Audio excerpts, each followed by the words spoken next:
E os ministros, como é que eles reagiram? Eles ganharam algum conhecimento? Eles cresceram alguma coisa com essa audiência pública? Eu acredito que sim. O ministro Carlos Brito, ele em vários... Que é o relator, né? Em vários momentos ele comentou que ele estava aprendendo muito ali durante a audiência.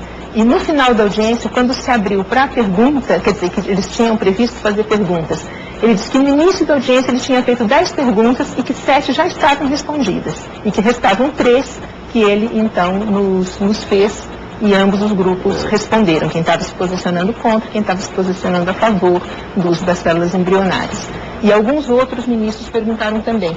Não estavam presentes naquele momento todos os ministros, mas foi gravado, eu imagino que as alturas todos já devem ter assistido e se tratando, exatamente. Uma discussão muito séria.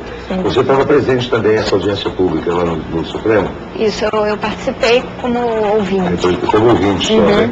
E curioso, porque eu acho que o ministro Carlos Brito, que é o relator da ADIM, essa ação direta de inconstitucionalidade contra a lei, ele formulou a priori 10 perguntas que ele tinha, 10 questões que eram dúvidas pessoais dele sobre esse assunto. E na exposição 7 já tinham sido satisfeitas, né? Essas dúvidas já tinham sido dirimidas.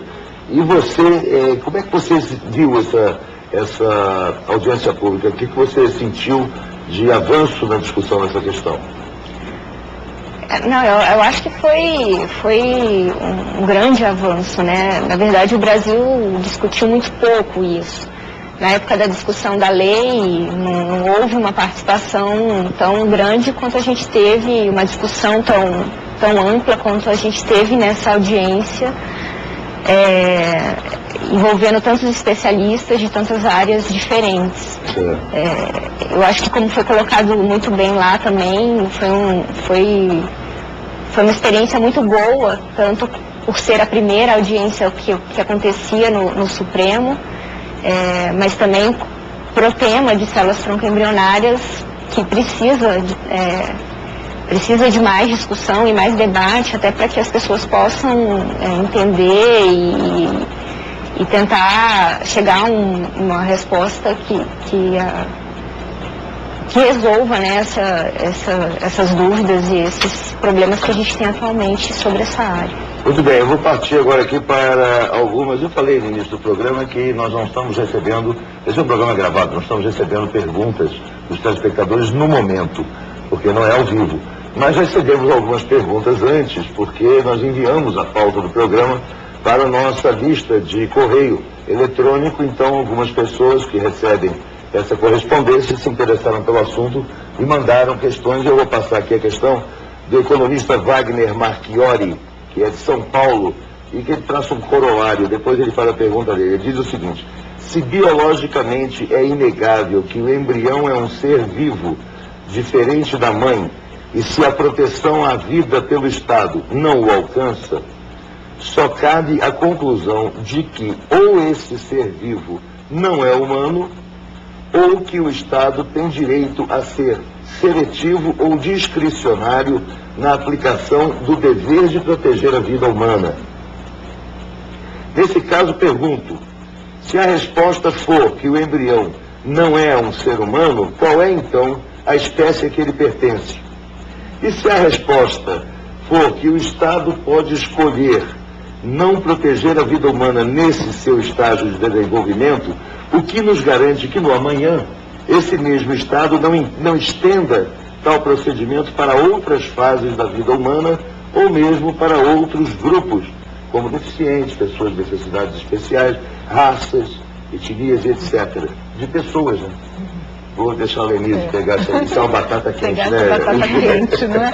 Não, eu acho que está muito bem colocado, né? Porque o problema é exatamente esse. A gente tem uma questão biológica e uma questão ética. A questão biológica, para mim, está resolvido. É um ser humano, né? Porque não pode ser de nenhuma outra espécie. Então, o Estado tem que se definir, e eu acho que exatamente essa a linha da ADIM, né? Por que o ministro Cláudio Fonteles considerou que estava sendo violado o 5º artigo da Constituição? Exatamente porque está se fazendo diferença numa vida humana que não está se considerando com direito a ser a ser protegida, né? E, de fato, se achar que esse embrião não cai no artigo 5º, então fica indefinido qual é o ser humano que o artigo 5º protege. Aí vai ter que se buscar outras definições éticas, jurídicas, etc., para saber que indivíduos humanos a lei protege e quais não. Quer dizer, esse artigo 5º da Constituição que se refere, ou que se referiu a professora Lenise Garcia, é exatamente que trata da obrigação do Estado da defesa, né, da vida do cidadão. Quer dizer, esse embrião é o embrião de um cidadão ou não? É o embrião de uma pessoa humana ou não? Nós vamos prosseguir essa discussão daqui a pouco, em 2 minutos, fazer um intervalo, beber um copinho d'água e daqui a pouco a gente está voltando. Diálogo Brasil Especial está de volta, hoje tratando da utilização e emprego de células-tronco embrionárias na ciência e na medicina. No Brasil, assunto que é razão de uma ação direta de inconstitucionalidade contra a lei, um artigo da lei de biossegurança que está em tramitação hoje no Supremo Tribunal Federal, onde foi motivo de uma audiência pública, a primeira realizada pelo Supremo, sobre um assunto, porque é um assunto bastante novo e largamente desconhecido, né, da sociedade, mesmo dos meios científicos brasileiros. Eu gostaria de passar para mais uma pergunta de um telespectador, Gleidson Miranda, técnico em informática, e que mora em Recife, Pernambuco, e ele pergunta, Angélica, o Ministério da Saúde prioriza o uso de células-tronco embrionárias ou adultas? Bom, na verdade, o Ministério não prioriza células-tronco adultas ou embrionárias. O Ministério da Saúde, no Departamento de Ciência e Tecnologia, ele vem priorizando a pesquisa no campo da terapia celular, né, na pesquisa com células-tronco, sejam elas adultas ou embrionárias. Como eu já coloquei anteriormente, existem 2 iniciativas atualmente no Ministério da Saúde fomentando essas pesquisas. Uma delas na área de cardiologia, que envolve células-tronco adultas, um grande estudo nacional envolvendo 1.200 pacientes.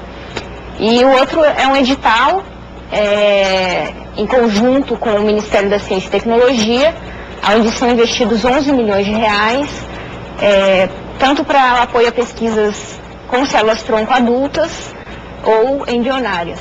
Essa pesquisa, esse edital, ele apoia pesquisas tanto na área básica, né, na área de laboratório, pesquisa mais básica, quanto pesquisas pré-clínicas e clínicas, que envolvem já pacientes. Eles têm resultados práticos, tem resultados, né, mais práticos, sendo que as células-tronco embrionárias atualmente estão no estágio ainda de pesquisa básica, como eu também já havia comentado. Então, o Ministério da Saúde vem priorizando a pesquisa com células-tronco, sejam elas adultas ou embrionárias. Perfeito. A gente está aguardando, só para complementar, a gente está aguardando o resultado dessas pesquisas para o Ministério poder fazer uma avaliação de todas essas pesquisas, do estágio, de como elas estão, para poder, então, estar definindo novas prioridades nesse campo. E aguardando a decisão do Supremo também. Porque se o Supremo aceitar a ADIM, interrompem a utilização de células embrionárias, né? Perguntas para a bióloga, doutora Lenise Garcia, de Ana Maria Ana Maria da Costa, bancária, de São José dos Campos, em São Paulo. Primeira, qual a diferença entre vida e vida humana?